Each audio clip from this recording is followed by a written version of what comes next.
Ер нь Монгол жирэмсэн эмэгтэйчүүдийн дунд байгаа хамгийн их одоо санаа зовоож байгаа шимтгэлийн дутагдлын статистикуудаас та дурдж юу ямар асуудлууд хэцүү байх шүү вэ?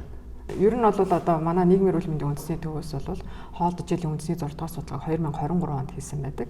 За жирэмсэн эмэгтэйчүүдийн дунд гол одоо асуудал бол бичил тэжээлийн дутлын асуудал яригдж байгаа. За бичил тэжээлийн дутал дундаа ялангуяа одоо Д амин дэмий нөөц хангалтгүй. За дээрэс нь төмөр дутлын цус багталт. За ер нь төмөр дуталтай 40 гаруй хувь нь бол төмөр дуталтай. За түүнээс яг цус багталтай нь бол 20 гаруй хувь нь байна. За яг төмөр дутлын цус багталттай эмэгтэйчүүд бол 13% эзэлж байгаа.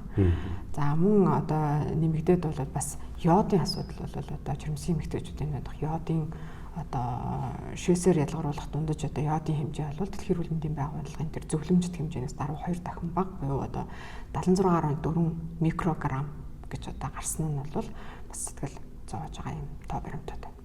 Гүн чин одоо йод бол бид нар ч аль эдийн лист дээр үес нөгөө нэг яаж басан давсан амс хэрэглээд энэ асуудлаа даван туулчихгүй юу? Ер нь бол бид нар йодын хөтөлбөрийг бол хэрэгжүүлж явах үед бол бид нар амжилттай одоо хүн амын дундах йодын тэр дутал бол багассан. Гэтэл одоо сүүлийн үеийн одоо 2 удаагийн судалгаанаас бол йодын одоо хэрэглээ буурсан. За дээрэс нь одоо яг хүний биед тэр йодын агуулгах болоод хэмжээ бол багассан. Тийм учраас бид нар бол одоо ялангуяа жирэмсэн эмэгтэйчүүдэд бол одоо ургийн хөгжилд бол маш одоо чухал нөлөөтэй ийм эдсэдс шүү дээ йод маань. Тийм учраас бид нар цусны одоо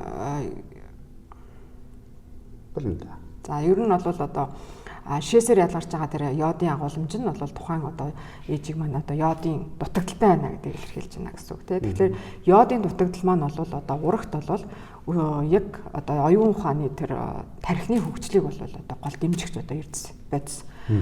Дээрэс нь яг хүүхд төрсний дараах тэр өсөлт тоцрогдолд бол маш их нөлөөтэй гэсэн үг. Тэгэхээр төрөлхийн йодын дутагдaltaй хүүхд одоо төрөх эрсдлийг бол бид нараас одоо хараад байна. Энэ судалгааны үр дүнгээр бол тийм учраас бид нар жирэмсэн эмэгтэйчүүдийн одоо тэр йод дутлыг нөхөх за энэтэй холбоотой бас жирэмсэн ээжүүдэд бас олон найрлагт бичил тэжээлийн бэлтгэлийг бол одоо өрх сум эрүүл мэндийн за дүүргийн эрүүл мэндийн хяналтын хэмжээр бол дамжуулан бид нар бас ойлгож байгаа. Йодыг тийм нэмэлттэй. Олон найрлагт бичил тэжээлийн бэлтгэл тэр нь гол нь одоо зах зээл дээр байгаа одоо жирэмсэн ээжүүдийн уудаг тэр амин дэм эрдэс бодисуудын дундаас гол нь йодыг агуулснараа онцлогтой.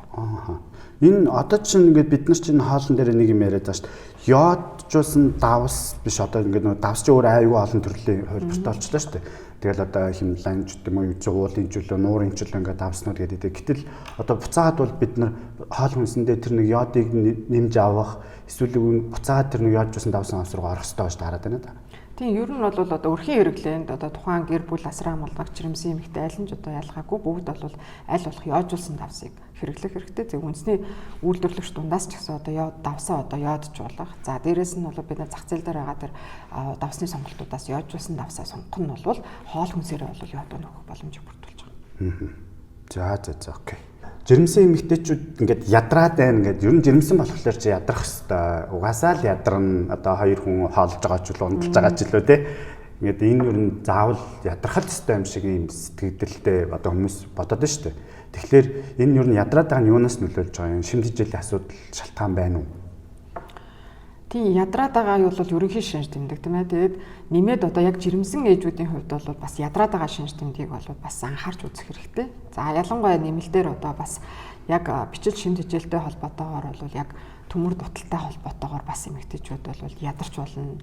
За нэмэгдэж одоо яг ядрах дээр нэмэгдэж одоо ажиглах ёстой шинж тэмдгүүд. Тэгэхээр мэдээж одоо арьсны өнгө цайвар байх. За нэлээд ядрах. За дээрэс нь одоо хумс хэврэгших гэдэг юм уу энэ шинж тэмдгүүд бол яг төмөр дутлын гаралтай одоо цус багталтаас үүдсэн ядрах төр шинж тэмдгүүд байдаг тийм учраас жирэмсэн ээжүүд бол хяналтын эмч дээр аль болох эрт хяналтандаа орох хэрэгтэй.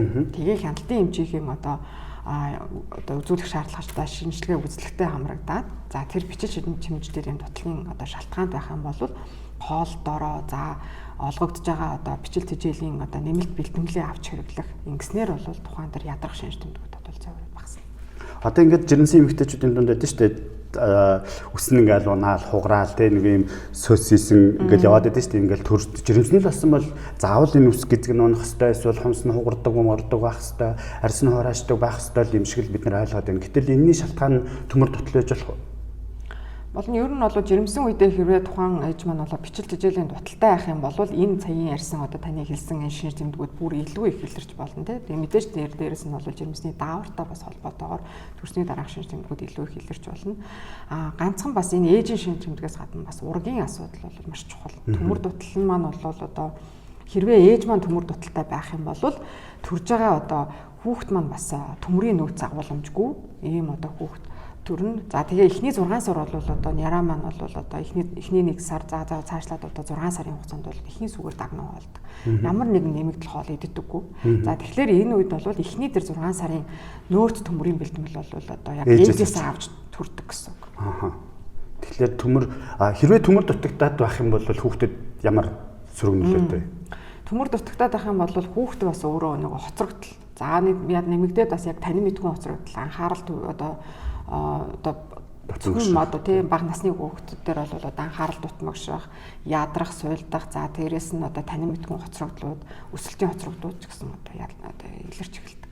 Төмөртөө анхаарах хэрэгтэй. Анхаарах хэрэгтэй. За алгалаа. Окей. Жирэмсэн эмэгтэйчүүдийн дунд нэг иймэрхүү яриа байгаа. Би ер нь хоолны туршил сайтай, цадтлан хангалттай сайн идэж чаддаг гэж яриад байдаг. Гэтэл юу гэдэг сайн идээд байгаа, их идээд байгаа, эсвэл цадаад байгаа нь шинэ тэжээлийн дутагдaltaгүй байна гэсэн үг мөн үү? Ер нь юу гэж ойлгох вэ?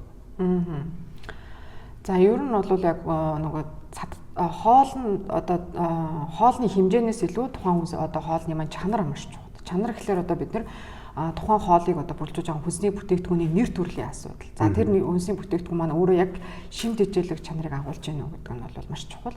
Тийм учраас одоо хэмжээнээс гадна бид нар одоо тухайн хүнсний бүтээгдэхүүний эдүү одоо нэр төрлийг нь олшруулах, за хүнсний ногоог илүү сонгож хэрэглэх, тий олон төрлийн нэр төрлийн олон өнгөтэй хүнсний ногоог сонгож хэрэглэх юм бол илүү саяхан ярьсан цадтахаасаа илүү чанартай хоол хүнсийг эзнээр бичил тэжээлийн дутлаас сэргийлнэ. Бичил тэжээлийн дутал бол одоо бид нэр өөрсдөө зарим энгийн үед бол бид нэр одоо ялгаж таньж чадахгүй. Энэ маань болохоор илүү даалт хэлбэртэй тэгээ шинж тэмдэг тухайн ихэнх үед бол ердөөсөө нэг илэрхгүй. Гэхдээ альва өвчин эмгэгийн одоо суурь нь бол илүү их одоо бичил тэжээлийн дуталтай хүүхэд байх юм бол илүү их өвчлөмтгий байна. Жирэмсэн ээж байх юм бол илүү их ядрамтгай. Тэгээд одоо мэдээж цааш ургийн ээжийн эрүүл мэндэд бол сөргөөнөлж байна. Өвчлөмтгий байна гэдэг нь одоо үүдэн жоох юм болохоор л өстой ханаа турчин эсвэл жоох юм болохоор л гэл ингээл ер нь бол одоо хүүхдийн маань эхний 5 жил бол одоо бид нар өрхийн эрүүл мэндийн төвөөр өдр хянагддаг тийм энэ үед бол одоо эмчнэр юу гэж хэлдэг вэ гэхээр тухайн хүүхд маань илүү өвчлөмтгий байна эсвэл хүүхдийн суурь өвчлөлт өртөөд байна гэдэг. Тэгэхээр энэ одоо хоол шим тэжээлийн яг ялангуяа бичил тэжээлийн дутал маань өөрөө энэ гол одоо өвчний суурь бас нэг суурь өвчний нэг дуртай хүүхдийн. Окей. За дахиад жирэмсэн эмэгтэйчүүдийн хувьд ингээд би эрүүл байгаа юм чинь би өвдөхгүй байгаа юм чинь хүүхд маань ч гэсэн эрүүл зүв байж байгаа хат ажиг байгаа гэж бодоод байдаг. Гэтэл энэ яг шууд ингэж таамаглаж болох уу? Яг жирэмсэн ээж маань өөрөө яг биеийн зовоор одоо өвчнгүй байна гэдэг нь бол яг сэтгэл зүйн эрүүл мэндийн талаасаа байж болно. Гэхдээ бас бид нар бол одоо яг бичил тэжээлийн дутал талаасаа бол жирэмсэн эмэгтэйчүүд маань бас ажиглагдахгүй, шинж тэмдэг илэрхгүй. За ер нь бол бичил тэжээлийн дутал угаасаа даалт гэж ярьдаг нь тухайн шинж тэмдэг болоо илэрхгүйгээр одоо явагдчихэдэг учраас бид нар даалт гэж хэлээд байгаа. Тийм учраас яг ээж ихэнх одоо тэр бичил тэжээлийн дутлын тэр ихэнх үед одоо шинж тэмдэг илэрхгүй байгаад цаашдаа тэрийг даамжруулсараа хүүхдийн эрүүл мэндэд сөрөг нөлөө үзүүлж болно. Тэгэхээр хүүхэд одоо эрүүл төрнө гэсэн одоо эрүүл мэндэд нь ямар ч асуудалгүй үр дагаваргүй гэж хэлж болохгүй гэсэн. Тэгэхээр өөрөөр хэлбэл жирэмсэн ээж маань бичил тэжээлийн дуталгүй байх хэвээр тэр шинж тэмдэг илэрхгүй байсан ч гэсэн хяналтынхаа үзлэг шинжилгээнд орох хэрэгтэй. Тэгэхээр ер нь бол одоо үүдээ ээж өвдөхгүй завиргүй байгаад байгаас ч гэсэн ээж магадгүй бичил шид мэжэл авч чадахгүй байгаад байвал хүүхэд эрүүл өсөж байж хад бол сөргөөр нөлөөлж болно. Сөргөөр нөлөөлж болно. Одоо тэр ер нь бол төмөр дутлын цус багталт. За ээж маань төмөр дутлын цус багталттай бол хүүхэд төмрийн одоо нөөцгүй төрөгт эхний 6 сар бол одоо хүүхэд ихэн сүгээр дагнан хоолж байгаа үед бол мөн ялгаагүй одоо тэр хүүхэд маань бас төмрийн нөөцгүй төмөр дуталтай байх. За түүнээс бол бас одоо суурь өвчлөлт нэрвэгдэх эрсдлийг дагуулна. За йодын одоо агуулмж одоо йодын жирэмсэн эмэгтэйчүүдийн йодын дутал нь хүүхдийн одоо төрөлхийн йодын дуталтай хүүхд төрөх эрсдлийг нэмэгдүүлнэ. Төрөлхийн йодын дутагдал гэдэг маань хүүхэд одоо танин мэдгүй за биеийн хувьд ч гэсэн өсөлт тоцрогдолд орно. За цаашлаад бүр төрөлхийн йодын дутал нь бол одоо харахад хүүхдийг шууд ингээд таних үз хэмжээнд одоо тийм өөрчлөлтийг царай төрхөнд ч гэсэн одоо бас илэрч гарч ирдэг. За яста анхаармаар юм үдэхгүй байгаа л болоо гэж бодоод байдаг нь бол өөрөө буруу юм байна. Заавал анхаарчлах хэрэгтэй зүйл байна. Тийм заавал анхаарч одоо эхний 3 сарда жирэмсний хяналтандаа ороод шинжилгээгүй өгөө тэгээд одоо хяналтын эмчтэйгээ зөвлөлдөх. За өрх дүүргийн эрүүл мэнд одоо сумын эрүүл мэндийн төв дээр очиж хяналтын эмчээс одоо үн төлбөргүй олгож байгаа жирэмсний одоо олон найрлах бичил тэжээлийн бэлтгэлийг хэрвээ боломжтой бол очиж авах те энэ зүйлүүдийг бол жирэмсэн ээжүүд маань зайлшгүй одоо анхаарах хэрэгтэй. Жирэмсэн ээжүүд ер нь ингээд хяналтанд орох одоо эхний үе шатууд явж байгаа шүү дээ тий. Энэ үедээ эрцийн шинжилгээг ер нь бол өгөх нь зайлшгүй шаардлагатай юу? За ер нь бол жирэмсний одоо хяналт бол эхний 3 сард хийгдэх ёстой. Тэгээд өрхийн эрүүл мэндийн төв дээр бол Улаанбаатар хотын хэмжээнд өрхийн эрүүл мэндийн төв дээр анхны хяналт очоод тэгээд дүүргийн эрүүл мэндийн төв дээр бол эмчийн одоо жирэмсний хяналтын эмчдэр одоо очино. За орон нутагт бол сумын эрүүл мэндийн төвийн эмчдэр очиж ингээд сумынхаа эрүүл мэндийн төвөөс тусламж үйлчилгээг авна. За ер нь жирэмсний хяналтын үзлэг шинжилгээнд зайлшгүй магадгүй одоо тухайн ээжийг бичил тэжээлийн дуталтай гэж үзэх юм бол эрдэсийн одоо шинэ нэмэлт шинжилгээнд одоо хамруулахыг одоо хяналтын эмч маань өөрөө зөвлөөд хамгаалж байна. Ер нь бол зүгээр заавал эмч шаардахгүй ч гэсэн ээж өөрөө хяналтын одоо эрдэсийн шинжилгээндээ бол өөртөө сайн дураараа ороод ер нь өөрийнхөө биед байгаа эрдэсийн дутагдaltaй байгаа тэр юмнуудыг мэдчих нь бол ач холбогдолтой чухал зүйл. Тийм чухал зүйл. Ер нь зайлшгүй одоо яг жирэмсэн ээжүүдэд за ялангуяа одоо йод эсвэл одоо витамин D, за төмөр төмрийн хэмжээг бол ер нь бол үздэг.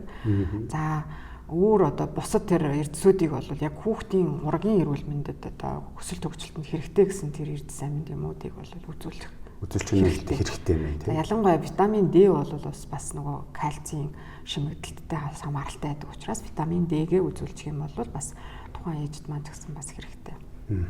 За жирэмсэн эмэгтэйчүүд төмөр дутлаас шалтгаалаад одоо юу гэдгийг толгой хэргийг шинж тэмдэг илэрж яана гээл тэгэл за амарчиж гэдэг юм уу эсвэл үүдийн төмрөө нөхөн байна гэж бодоод яваад. Энэ юу н алгуурлаж болохгүй зүйл үү эсвэл дажгүй нэг тийм ноцтой зүйл биш үү? Ер нь толгой хэрэг нь хэр аюултай вэ?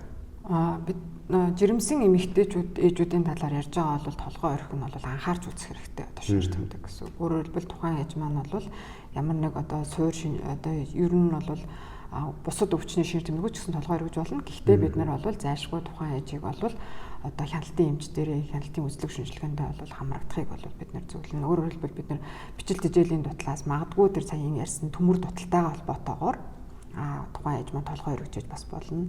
Цус багталттай холбоотойгоор төмөр маань өөрөө бид бол одоо хүчил төрөгчийг дээрээс нь одоо шимп бацуудыг бол одоо зөөж өгдөг ийм одоо гол ач холбогдолтой учраас энийгээ бол бид нэр зайлшгүй одоо хянаж явах хэрэгтэй гэсэн.